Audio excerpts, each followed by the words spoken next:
أعوذ بالله من الشيطان الرجيم بسم الله الرحمن الرحيم الحمد لله رب العالمين والصلاة والسلام على أشرف المرسلين وسيدنا محمد وعلى آله وصحبه أجمعين. We thank Allah Ta'ala for making this possible.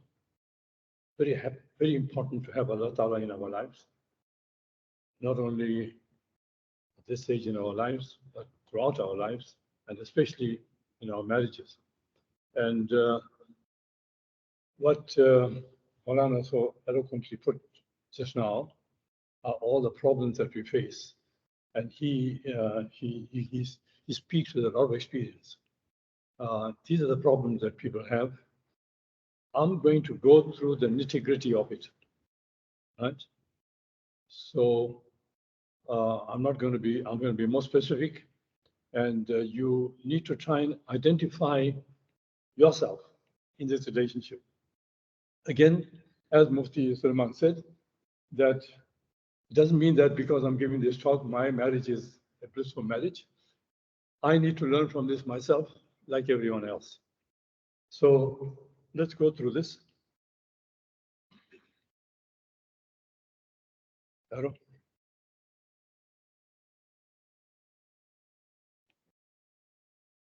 See all the slides. Okay, I'll just define what is thought to be a blissful marriage.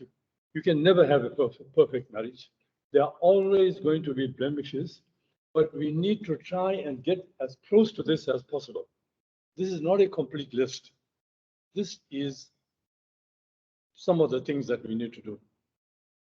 And if we don't do this, the marriage is going to have a rocky life throughout its existence. The couple need to be on the same page. And if they're not on the same page, you're going to have problems all the time. They need to understand each other. The father cannot tell the child something and the mother tells the child something else. It will never work. Because remember, children are learning from this. And they are going to model their life according to how you're living. So you are like a teacher to them without even teaching them. They're watching you. And this trend, what I'm saying, is going to go right throughout my talk. Children are watching, and they will grow up doing what you did in your circle, in your family circle. There must be complete trust and integrity. Otherwise, you can't have a happy marriage. You must trust each other, and you must have integrity. Can't hide things from your wife. The wife can't hide things from the husband. And there has to be privacy. Can't talk about bedroom stories to anybody. It's a private matter. Not only bedroom stories, anything private is between you and your husband. Don't go and tell your friends about it. It's going to create a problem. And if your husband finds that you told your friend something, the husband is not going to trust you again with information. Respect each other. If you don't respect your wife, if you don't respect your husband, you've got no chance, because you have to respect their wishes, you have to respect their way, they have to respect their lifestyle. You are two individual people. You can't be the same. Absolutely not. Has to be a difference. You have to appreciate each other and respect each other's whatever happens. Now, there's also a very important thing in a marriage, and that is to improve the potential of your partner. You have to try and improve her in what she's doing. She needs to improve you in what you're doing. So that you can't criticize the person, because if you criticize the person, you're not improving them. You can say what is going wrong, but without being critical, but in a nice way. There must be no desire to change the person. The only person you can change is yourself. You can't change anybody. You're wasting your time. Absolutely. And women have this tendency to say, don't worry, when I get married, I'll change you. It doesn't work. It doesn't work. It gets worse. So change yourself to a situation where you think you are now gone off the track. What she's saying about you is correct. You have to accept it. You have to have insight into your problem and say, look, She's telling you, you do this, it annoys me. You have to think about it and say, yes, you know what? I shouldn't do this. That's how you will, and she needs to do the same. And that's how you will get this change that's taking place. And there's no need to control anybody. There's no need to control your wife. Your wife doesn't need to control you. That's another thing that is really bad because it brings down the self-esteem of your partner. If it brings the self-esteem of your partner down, your partner does not feel good about herself or himself, how are they going to bring the children up? How are they going to bring the children up with a low self-esteem? You need to pick their self-esteem up and keep it up all the time. There must be admiration for each other. You must feel good about your husband. You must feel good about your wife. You must feel good about it. And if you're not feeling good, you've got to ask yourself why. Usually, it's a psychological problem.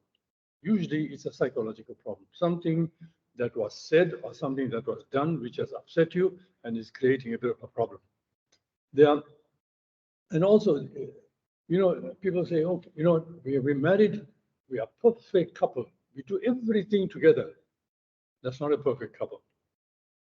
A perfect couple does most things together, but they do some things on their own, which they like to do themselves. The husband and wife must give each other the room to be able to do that. And that's how you grow in your own self. You must be allowed to grow in your own self. And at the same time, you come together. Here, you come from two different families with two different styles of living. You need to take the good from one family and the good from the other family and make your own family into as perfect as you can. And if you can do that, it's a very happy journey if you can do that, because you're doing something that is going to be of benefit to you and yourself, and then it'll make you happy because it's like an exploring thing. It's like a challenge that you're going through, but a beautiful challenge. There also must be genuine love. You know, you can tell a woman, I love you. Like Maulana said, language is very easy, but love is not shown by words.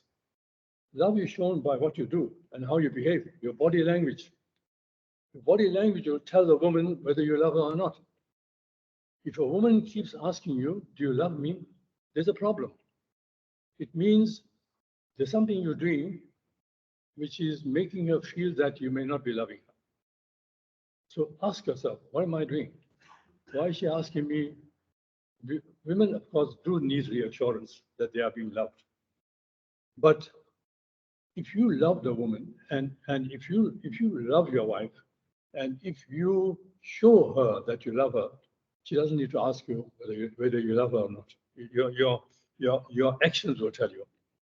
Now, for a blissful marriage, you have to bond. The couple needs to bond. I'm going to be very specific here. These are the things that you need to do. You have to do these things.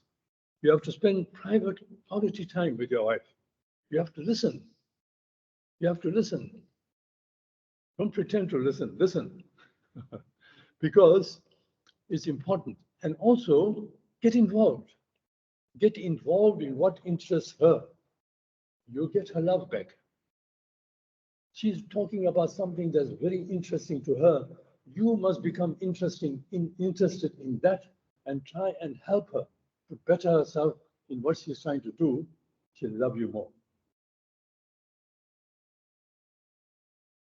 Holding hands, something that people do these days. I don't think you can do that virtually. But that's a problem these days because people are communicating on the phone. They are not holding hands. Touching is a very important part of bonding. We must touch each other. The husband and wife must touch each other. Holding hands, hugging. Hugging is very important for husband and wife to do on a regular basis. Helping each other with household chores, and including the children, bath the children, dress the children. These are all things that will enhance your marriage. It'll help to enhance your marriage. helping and loving in-laws. This is very powerful because if you love your in-laws and if you help your in-laws and you do things for your in-laws, your wife will love you forever. If you are angry with your in-laws and you don't want to visit your in-laws, you're going to have a problem with your wife. So if you want your wife to love you, you know, it's very difficult to get somebody to love you. It's not easy. It's not an easy thing. But for genuine love, there must be commitment. And it has to be a continuous commitment. So psychologically, the person must feel very comfortable with you and must be able to trust you and must be able to trust you with their heart, and which is very difficult to do sometimes with some people. You must complement each other, always. Not for nothing. Something that's done well, compliment. Raising each other's self-esteem. Again, we spoke about that earlier. This is very important. You need to raise. These are all psychological issues. It's a feel-good thing. You're making your partner feel good. And if your partner feels good, your partner will want to be with you all the time because you are making them feel good all the time. Engage in zikr together. This is another very powerful way in which you can come together. Talk about religious things. Talk about stories, religious stories.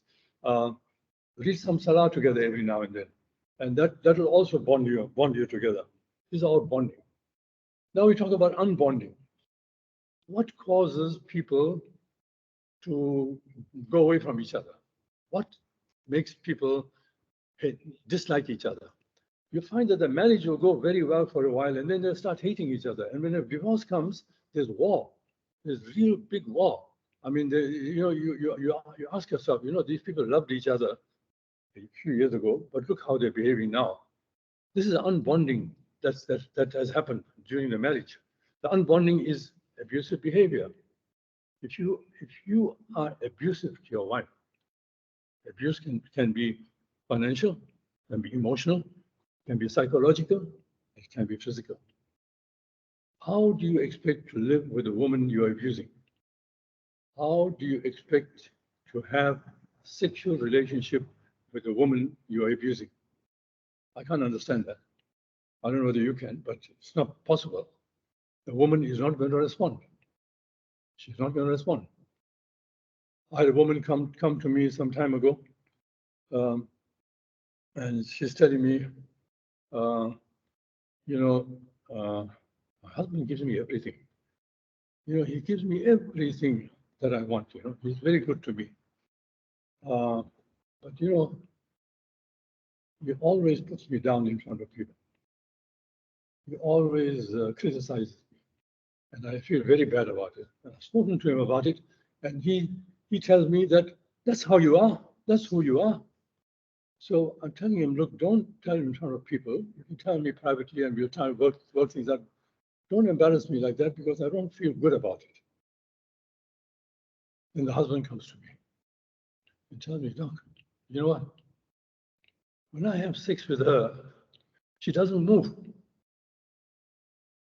Please tell her to move. It's like having sex with a dead woman.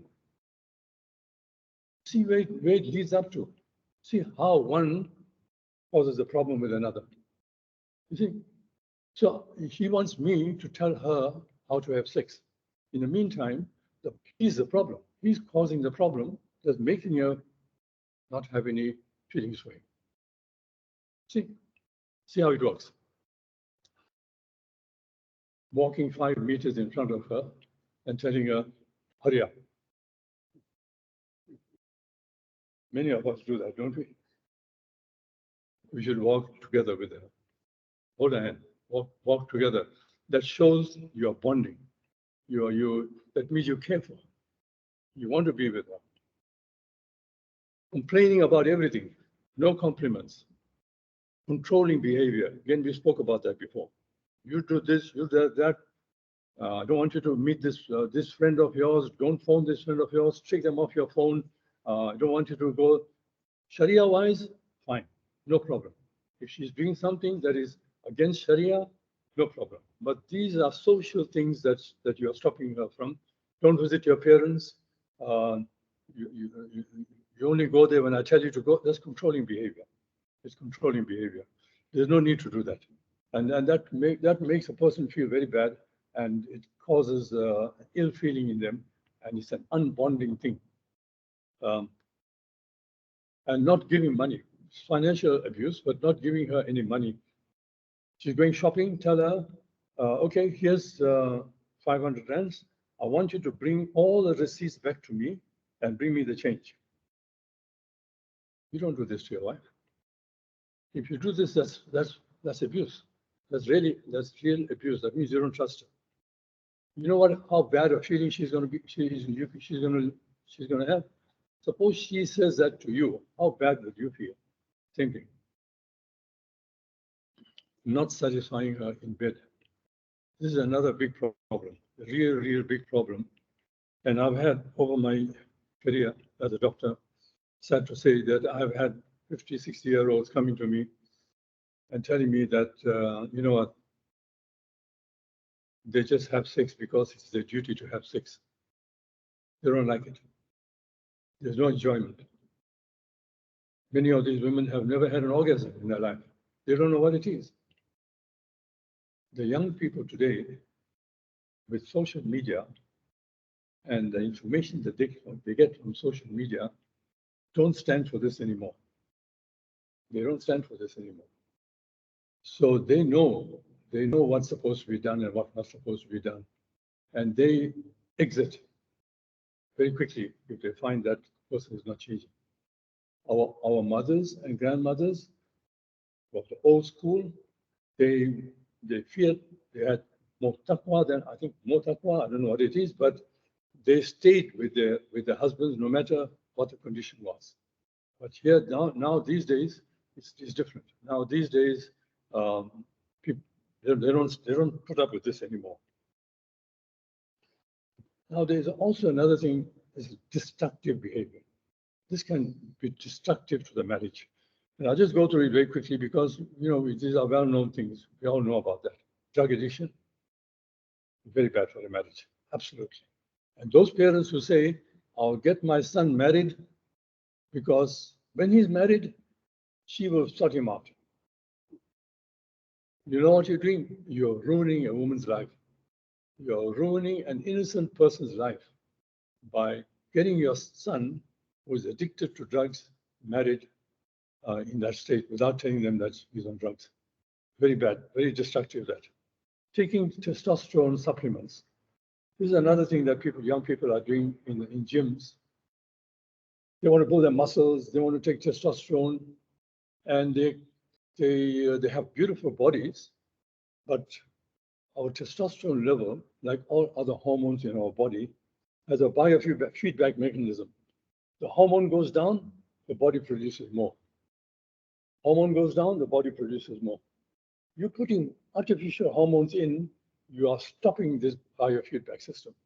Now you got artificial hormone in your body. Your feedback system is not working.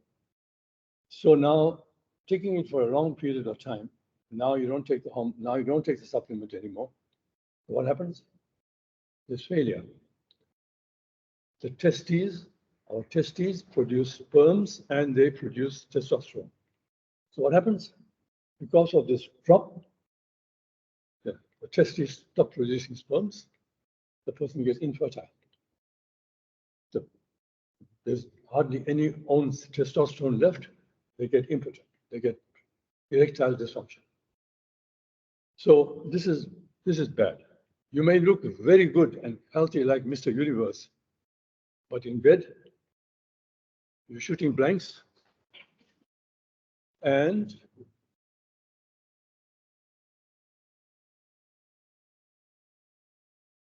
you're having erectile dysfunction. Can I ask you a question? Over the age of 48 or 49, your testosterone level goes low. Testosterone level drops from a very early age. And Maulana Yusuf can tell us about it, but from a very young age, from about the age of about 30 or so, it starts dropping. It drops and drops and drops and drops. Yes, it does drop. But the thing that picks it up is exercise. If you exercise and if you do aerobic exercises, it tends to pick the testosterone level up. Yeah, but Maulana can clarify that for us later. Again, this is another destructive behavior. Spending too much of time away from home. Coming late home at night when everyone is asleep. This is not work related. This is your entertainment with your friends. And then you're demanding sex from your wife who's sleeping 1 o'clock in the morning. And then she refuses, you get upset with her, and then the fight starts. Being rude and disrespectful even in front of others. Being attracted to the opposite sex. Being attracted to the opposite sex is a problem, is a real problem. And that's where the comparison takes place. Your hair is not like Suleiman's hair. Your beard is not like Adam's beard. Why? Look how handsome Adam looks. This comparison, you are now comparing. Never do that. Never do that. Everyone is an individual, just as we are individuals with our fingerprints. Each one of us have good characters and not so good characters. We should ignore the not so good characters and focus on the good characters. And in that way, we can enhance our relationship with each other. Threatening behavior. I'm the boss. Come home, everybody must stand to attention, and everybody must be in their place. Everything must be in its place. You don't stand, vase is not right. What have you been doing all day? Wasting time all day. All day you have been sitting here and doing nothing. That bossy attitude is destructive behavior. So don't do that. And also, the eye specialist. I did this and I did that and I did this and I did that. After you get married, we did this. We do this. We went there. We did this. We did that. So you have to change, right? Now we are told to change our pronouns, but here now we need to change our pronouns in a positive way, right? So, okay. Body image is another big problem. Body image from yourself. You may think that you are not good enough. Your organ, your male organ is too small. So you go through the internet trying to find ways in which to make it bigger.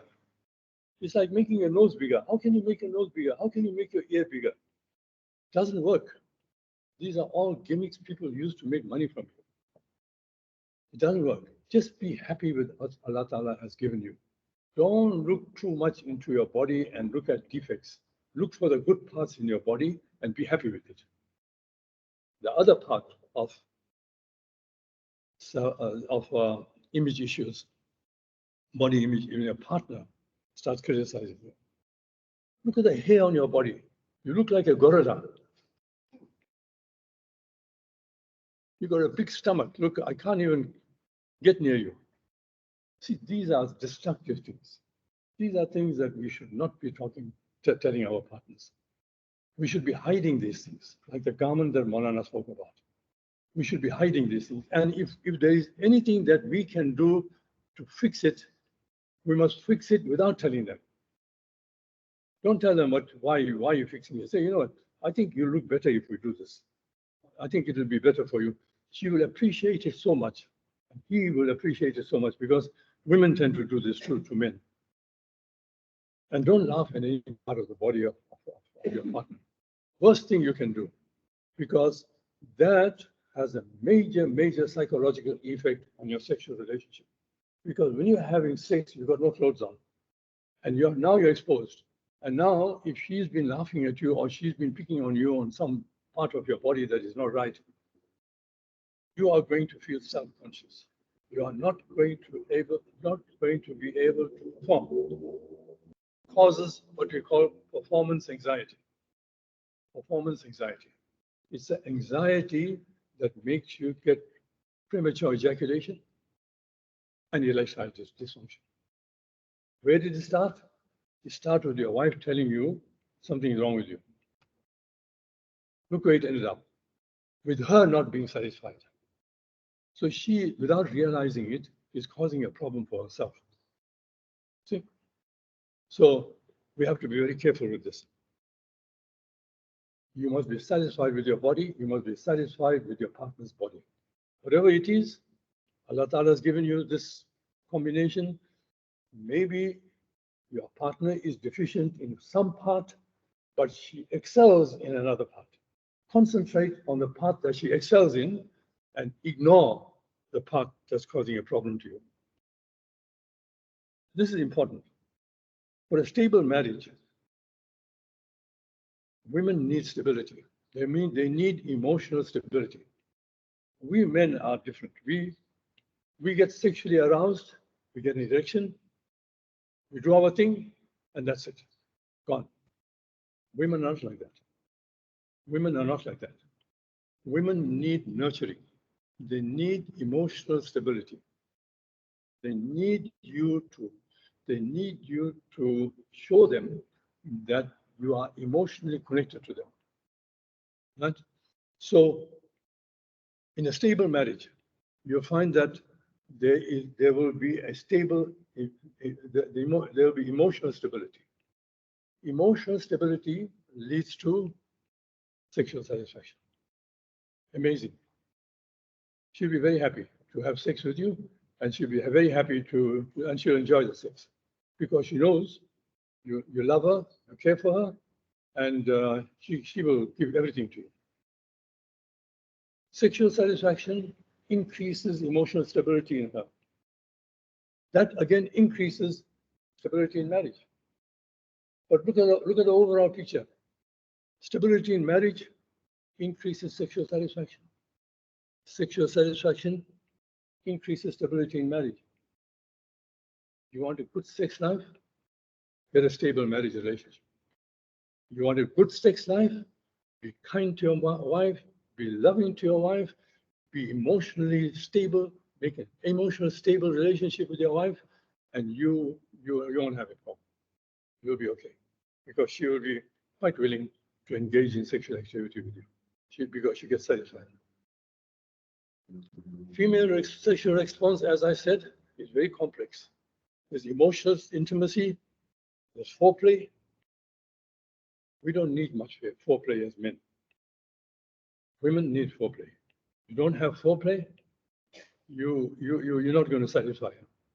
Sexual stimulation by touching, not the private parts. This is non-sexual touching. Not just non-sexual touching. Touch her arm, hold her hand, touch her forearms, touch her shoulder, hold her, hug her, that type of thing that we're talking about. She will get sexually aroused. She may not tell you this, but she will get sexually aroused by you just touching her. This is what's missing now with social media. Because they're communicating on the phone. There is no contact. There's no contact. So this is missing. This very important link is missing. Then, because of that, now she gets sexual desire. So that's how the thing goes. Now, this doesn't happen within minutes. It takes a while. So what's foreplay? Many people think foreplay starts in the bedroom. It doesn't start in the bedroom. Where does it start? Look at this. I'll go back to the slide of bonding. Spending private time, quality time with each other, listening, holding hands, touching, hugging, helping each other with household chores. All this is foreplay. All this is foreplay. Right through. Touch. As I said, this is missing. Touching. It's a very strong indicator of love, caring, compassion, and respect for each other. You have to touch your wife. You have to caress your wife. Not sexually. Just have to caress her. You have to, we have touch fibers. You see, we have different kinds of fibers in our nervous system. We have pain fibers. We have vibration fibers. Like if you look at a computer cable, there are many wires inside there with different colors. Each one is doing its own thing. Our nerves are like that too. There's a nerve going just for pain. There's a nerve going just for touch. There's a nerve going for pressure. There's a nerve going for vibration. Whatever it is, burning sensation, there's a nerve going there. So touch fibers are touch fibers. They do not get stimulated by rubbing hard. So if you want her to feel good and you want to arouse her touch sensation, caress her very lightly, like how you would caress a bird. If you don't do that, she won't get that touch sensation. If you rub her hard, she'll get a massage. The massage fibers will come off, not the touch fibers. This is very important for erotic areas.